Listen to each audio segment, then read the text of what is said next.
your host, Christene Marie. Tonight is another late night episode, and we are going to be talking about, frankly, something that I was musing on while I was driving home pretty late from DC. It was around, I guess, 10:15 that I was driving home from DC, but I ended up just thinking about this topic around why is it so hard to get out of a funk, and why does it feel like once we're in a funk, it's like we're stuck. It's almost like near impossible to get out. And y'all, we're not taught how to get out of a funk. We're taught from 5 years old, 4 years old, how to do the ABCs. 1 + 1 = 2. We're taught the most kind of functional ways of existing, but we're not taught how to exist in our own body. We're not taught how to exist with our emotions and in relationship with other people in that way. And so I want to talk about this because this is something that, man, it's like it causes so many issues. It causes so many issues because what happens is that we get in our funk, and then everything that comes in our way, it's like a tornado. We start getting wound up, and then everybody that starts coming in our way, we just eat up with it. And then we start blaming other people for something that we're just trying to justify why we feel that way in the first place.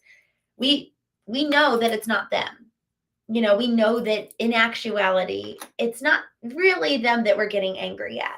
But I mean, honestly, it's so tempting to want to find somebody to give me a reason for why I was upset in the first place. And there's something about, also, I'm at an Airbnb and I'm staying here for the next like 6 weeks. And so I'm just unpacking. That's part of the reason why I'm coming on here so late. But I'm unpacking and I'm like exploring at the same time. So that's why I was looking up here, because this is where the cabinet is. I'll show you. This is where my little cabinet is, and I'm starting to unload my things. Speaking of, I really love clean products, and this face stuff, it's by Virginia Soaps and Scents, and it only has palm coconut, beeswax, palm kernel, grapeseed, olive oil, castor, sweet orange, essential oils. Isn't that amazing? So anyways, I digress. This whole conversation around getting into a funk, we're not taught what to do with our emotions. We're not taught how to engage with the rest of the world when we're upset. JP and Joy Gaming, I just saw you join. Hello, thank you for coming on tonight. Y'all, if we could really understand where our emotions come from, why we're getting annoyed in the first place, that will actually really help us with attribution for our pain. For so much of the time, we go around blaming everybody else about why we're so upset, why we're angry, when in reality, if we were to actually take some time and think about why am I upset in the first place, then we could really actually identify and kind of diagnose. It's like literally putting on our hat, our Sherlock Holmes hat, and going to find the problem, and like really tracing the source and going down to the root of the issue and being curious. There's something about when we are feeling in a funk, and if we're feeling anything other than curious, it's going to be really hard to find the root of the issue. If we're feeling judgmental towards ourselves, if we're feeling angry towards ourselves, that's hard for us to then be able to kind of see the truth and come to realize what is really going on at the core of the issue. So long as judgment clouds our view, it's like when you go to the optometrist and you actually put your face up against the dials and you like shift them and you start seeing more clearly. That's what it's like when we take on the lens of curiosity. We start to be able to see more clearly. We can see ourselves more clearly. There's this text that says, take the log out of your eye. So the more that we actually take the log out of our eye, we can see clearly, to see ourselves and then to see other people. So when we're talking about being in a funk and how do we get out of it, the first thing that we really have to do is put on the lens of curiosity and ask why. Why am I feeling this way? Why am I feeling upset towards other people? And the more we ask why, the more that we really dig deep, the more that we'll really come to figure out what's really going on in the first place. And that question, why, it's so simple. But the thing that's really beautiful is that it's actually the same question we grew up asking in the first place.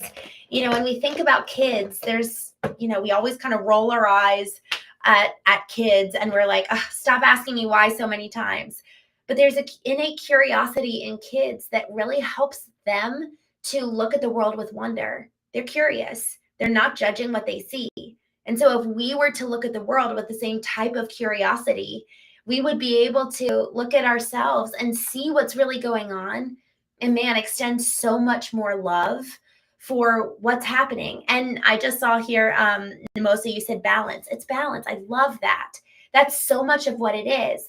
It's really balance around being able to see the full range of the spectrum, because y'all, for so long, as we can only see the bad or only see the good, we're not seeing the full picture. We're not actually seeing reality. So if we're really, truly curious and we allow for why to ask it and to kind of take off judgment and be like, okay, well, what's it going to show me? What am I actually going to find when I dig down deep, when I actually do the work to look within us? Maybe I'm going to see something that needs to grow or heal or change. And maybe I'm also going to see something that's really pure and needs to be healed. A lot of times when I feel like I'm in a funk, I find that there's usually both. There's the light and darkness. There's the good and bad. There's never just one or the other. I grew up in a really Christian conservative environment, and it was very dogmatic, it was very black and white. And so when I started kind of taking away the boundary lines of like a very harsh box in which I kind of viewed the world, I could start seeing that there was a lot more color. There was a lot more beauty and array of the spectrum. It's not just one or the other. So long as we're looking at this or that, but we allow, actually, my therapist said this to me probably 2 years ago, and she said, one of the most important things you can do is allow for the word and. I feel this and I feel that. And that's still a hard one for me. It's kind of like that whole concept of having your cake and eating it too. And that's, I think, just human nature. We want both. We feel in a funk and we want to get out of it. We feel upset and we want to feel joy. And I think with that, one thing that's been really freeing for me is to actually there's 2 different ways that I've been able to kind of help myself get out of a funk that I just wanted to share with you all tonight. And frankly, I'd love to hear what has worked for you guys. What actually helps you get out of the funk and almost like come on the other side of it. One thing for me, yesterday, there's something about being in a funk where I feel like I'm almost like descending downward. And I'm like, I feel like I'm sinking, when you really start feeling negative and start feeling bad, it feels almost like this dark hole that it's sucking you in. And so now that I kind of understand what this feels like, I'm like, okay, now I know what to look out for. And so yesterday I was driving and I started feeling like I was almost getting sucked down this black hole of negativity. And I actually had a phone call that I needed to make it was a business call. And I ended up calling that person, and I was like, okay, I know that I'm not, let's say, in the right headspace. So I called them and I was ready to kind of say like, hey, I'm feeling a little bit in a funk. And I've done that before and just been like, hey, just so you know, I'm feeling a little bit in a funk, but just wanted to share that with you. And it's been so interesting because when I actually do engage with other people, there's something about it that I'm no longer focused inside. I actually like pick up my head and I look around, and then I get to care for somebody else or give advice to somebody else or help somebody else or say, hey, would you help me? Either way, whether I'm asking for help or giving it, I actually take my eyes off of myself. And when I start to do that, there's something about the giving and receiving of help that I think is really healing for us. Like, we're made for connection. We're made for community. And so if we're really just distracting ourselves by looking inward to the extent that we're not asking why, we're not being curious, And therefore, we're not really able to get to the root of the problem and really give ourselves the help that we need. If we're not able to do that, then kind of the next best thing is let's go have community, have connection with other people, because man, that's what we're made for. And y'all, so many of the reasons why we're feeling in a funk to begin with is because our core fears are actually being kind of activated. For me, a lot of times it's because I'm wondering if I'm wanted, I'm wondering if I belong, I'm wondering if I'm loved. And for so many people that I talk to, that's usually it. It's a core fear that starts us getting down this pathway of being in a funk to begin with. So when we actually are willing to invite somebody in and pursue someone else, whether we're asking for help or giving it, it just takes our eyes off of ourselves and really helps us get out of it. And then the second thing that has really helped me, honestly, there's something about self-perpetuated, self-applied dopamine hits. Y'all, we can administer our own dopamine hits. And when I say dopamine hit, I mean like there's literally things that stimulate dopamine in the brain. Exercise is one, going for a run is one. The most I just saw you say alignment is one. Yes, like these things are so helpful that can really kind of get us out of the funk that we're in.